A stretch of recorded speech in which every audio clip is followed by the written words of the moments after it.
여러분은 변학도를 어떻게 기억하십니까? 춘향을 옥에 가두고 백성을 수탈하다 암행어사 앞에 무릎 꿇은 파렴치한 악당, 그것이 우리가 아는 그의 전부입니다. 하지만 함경도 유배지에서 평생 절름발이로 살게 된 그가 임금의 사멸령을 받고도 복권은 사양하겠소 흙으로 살겠소. 라며 돌아오기를 거부했다면 믿으시겠습니까? 도대체 남원 사또 변학도에게는 어떤 숨겨진 사연이 있었던 걸까요? 오늘 그 누구도 기록하지 않았던 변학도의 진짜 이야기가 시작됩니다. 전라도 남원 땅에는 광안루 앞을 흐르는 요천이 있습니다. 그 물은 봄이면 맑고 여름이면 힘차며 가을이면 속내까지 들여다보일 듯 투명하게 흐르는 것이었습니다. 그러나 어느 때부터인가 요천 상류에 탕류가 섞이기 시작하였습니다. 처음에는 누구도 눈치채지 못하였으나 마침내 물은 탁하여졌고 그 물을 마신 고을의 백성들은 병이 들었습니다. 탕류를 일으킨 이는 바로 당시 남원 도호부사 변학도였습니다. 파랑 모래성이 무너지다. 가을거지가 끝난 남원 도호부 아문 앞마당. 서리 셋이 먼저 알아채었습니다. 먼발치에서 들이닥치는 행렬이 예사롭지 않음을. 먼지바람 속에 어사의 마패가 번쩍이고 날이 선 군졸들의 창검이 아침 햇살에 빛날 때 아문 안에서는 이미 비명과 발소리가 뒤섞이기 시작하였습니다. 이도령, 즉 암행어사 이몽룡의 서슬 퍼런 목소리가 대청을 울렸습니다. 변학도는 들으라. 세공 유출, 불법 부채 조장, 관기 압박의 죄목으로 즉각 포박하라. 그 순간 변학도는 대청 상석에서 벌떡 일어났습니다.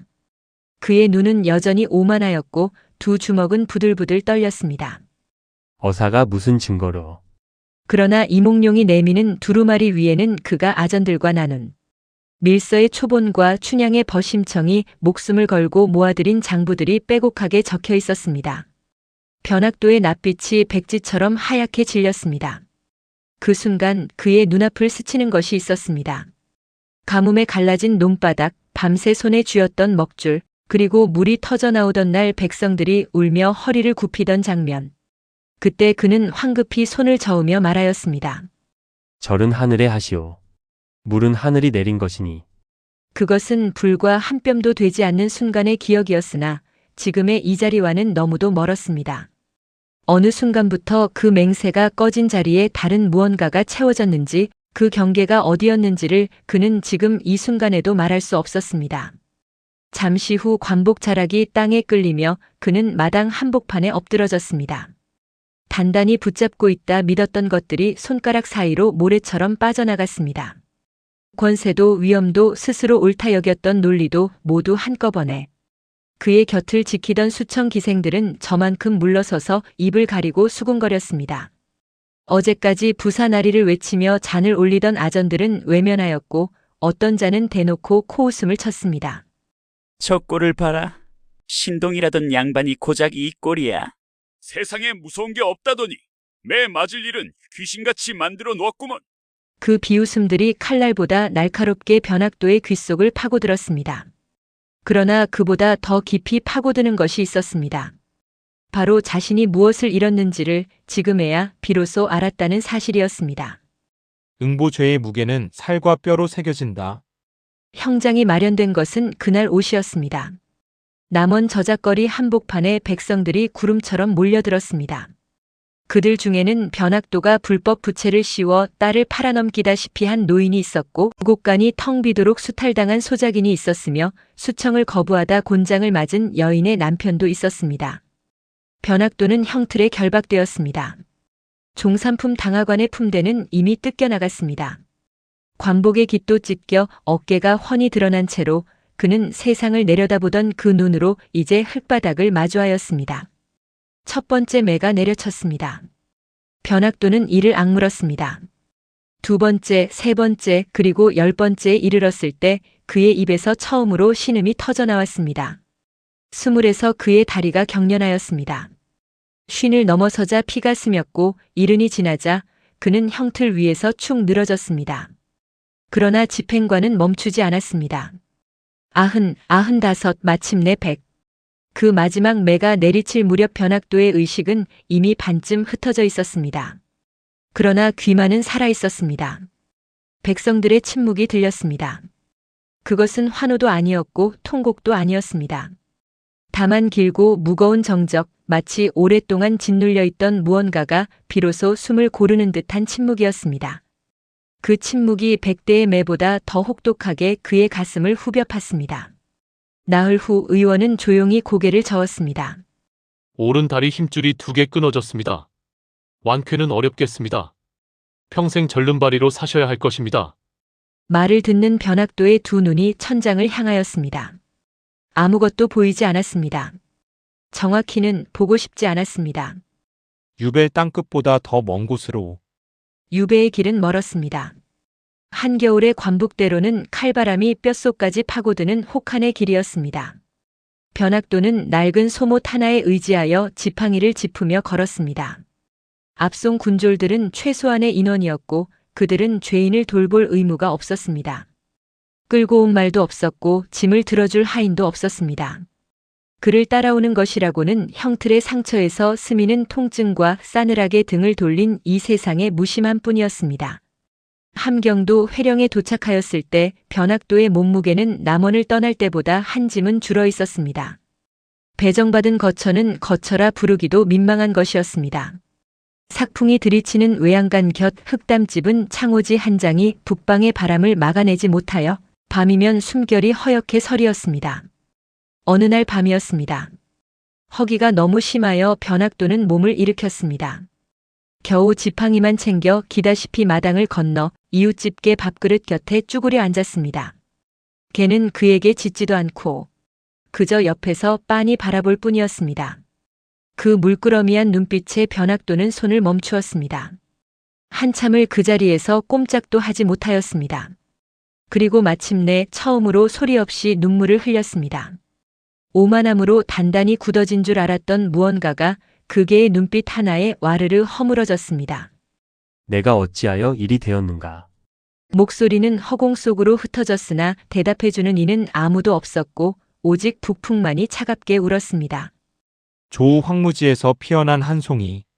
회령의 봄은 다른 고장의 봄보다 한 달은 늦게 찾아옵니다.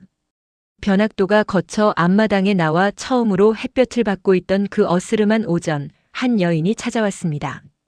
40줄로 보이는 여인은 손등이 거칠었고 옷깃에는 몇 번이나 기운 흔적이 역력하였습니다. 그러나 그 눈빛만은 달랐습니다. 억척스럽게 살아남은 자만이 가질 수 있는 단단하고 맑은 눈빛이었습니다. 유배객이 새로 오셨다 들었소. 끼니는 잡수셨소? 여인의 물음에 변학도는 반사적으로 고개를 젖혔습니다. 불과 몇 달 전만 하여도 수십 명이 그 앞에서 허리를 굽혔던 터였습니다. 보다시피 나는 죄인이요. 동정은 필요 없소. 변학도의 거절에도 여인은 흔들리지 않았습니다. 오히려 그를 정면으로 바라보며 툭 말하였습니다. 동정이 아니오. 나도 이 땅에서 도움받아 살아났소. 그리 받은 것을 돌리는 것뿐이오. 그러고는 보자기를 내려놓고 돌아섰습니다.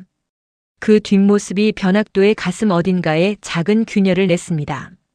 그 균열이 무엇인지 그는 그날 미처 알지 못하였습니다. 여인의 이름은 소아였습니다. 과거 전주 명문가의 딸이었으나 당쟁의 불길에 가문이 휩쓸려 몰락한 후 홀로 회령에 흘러들어온 그녀 역시 세상에 버림받은 이였습니다. 솔직히 말하면 처음엔 그저 외로웠소. 이 땅에서 말 걸어올 사람이 없었으니. 이후 소아는 이틀에 한 번씩 변학도의 흙담집 앞에 음식을 두고 갔습니다. 변학도는 처음엔 거들떠보지도 않았으나 허기가 오만을 이겼고 며칠이 지나자 음식이 놓이는 시각에 맞추어 문 앞을 기웃거리는 자신을 발견하였습니다. 그것이 부끄러웠고 그 부끄러움이 바로 자신이 살아있다는 증거였습니다. 어느 저녁이었습니다. 소아가 빈 보자기를 거두어 일어서려 할 때 변학도가 처음으로 먼저 말을 걸었습니다. 그대는 왜 떠나지 않소? 이 땅은 살 곳이 못 되는데. 소아는 잠시 먼 곳을 바라보았습니다. 바람이 흙담을 스치고 지나가는 소리가 두 사람 사이를 채웠습니다. 살 곳이 못 되기 때문에 사는 것이오. 살만한 곳에서는 내가 없어도 되지만 이런 곳에서는 누군가 있어야 하니. 변학도는 그 말에 선뜻 대꾸하지 못하였습니다. 남원에서 그는 수십 명의 아전을 부리고 수백 명의 백성 위에 군림하였으나 지금 이 여인처럼 아무런 조건 없이 누군가의 곁에 머문 적이 있었는지를 그는 떠올릴 수가 없었습니다. 그대는 무엇을 잃었소? 변학도의 목소리는 낮았습니다. 묻는다기보다 혼자 되뇌는 것 같았습니다. 소환은 잠시 그를 바라보더니 조용히 답하였습니다. 가문도, 이름도, 갈 곳도 잃었소. 그러나 잃고 나서야 알았소. 내가 진짜 가진 것이 무엇인지를. 그 말을 끝으로 소환은 돌아섰습니다. 발소리가 흙길 위에서 멀어졌습니다. 변학도는 그 자리에서 한동안 움직이지 않았습니다. 그날 밤 잠자리에 든 뒤에도 그 말이 오래도록 귓전에 맴돌았습니다. 잃고 나서야 알았다는 것. 그렇다면 자신은 아직 채 잃지 않은 것이 남아있다는 뜻인가? 아니면 이미 다 잃고도 미처 알지 못하고 있다는 뜻인가? 북풍이 창호지를 흔들었으나 변학도는 그 물음을 가슴에 품은 채 쉽게 눈을 감지 못하였습니다. 그러면서도 그는 이튿날 아침 소아의 발소리가 들릴 때 문을 열지 않았습니다. 아직은 싫었습니다. 도움을 받는 그 모양새가. 회역 그는 본래 이런 사람이 아니었다. 회령의 여름밤은 짧습니다. 북방의 하늘은 밤이 이슥하여도 완전히 어두워지지 않는 까닭에 변학도는 잠을 이루지 못하는 날이면 그 희끄무레한 하늘을 오래도록 바라보곤 하였습니다. 그 하늘빛이 어릴 적 고향 마을 논두렁 위의 새벽빛과 닮아 있었기 때문이었습니다. 그가 처음 수의 세계에 눈뜬 것은 9살 때였습니다. 전라도 장수 고을의 훈장이 산술 문제를 내었을 때 다른 아이들이 손가락을 꼽으며 끙끙거리는 사이 변학도만이 눈을 가만히 내리깔고 잠시 생각하더니 붓을 들었습니다. 그 답이 틀린 적은 한 번도 없었습니다. 이 아이는 예사롭지 않소? 훈장은 그의 아버지를 따로 불러 말하였습니다. 아버지는 논 5 맞이기를 경작하는 가난한 소농이었으나 그날만큼은 허리를 꼿꼿이 펴고 사랑채를 나섰습니다. 변학도는 그 아버지의 뒷모습을 담장 너머로 바라보았습니다. 그때 그의 가슴속에 싹 튼 것은 자만이 아니었습니다. 오히려 아버지를 고생시키지 않겠다. 이 세상을 반듯하게 만들겠다는 무거운 다짐이었으며 소년의 다짐은 그토록 순박하였습니다. 24세 과거에 급제하였을 때 그는 진심으로 기뻐하였습니다. 주변의 축하를 물리치고 혼자 사원부 앞길을 걸으며 속으로 이제 시작이다. 이제야 바꿀 수 있다. 고 되뇌었습니다.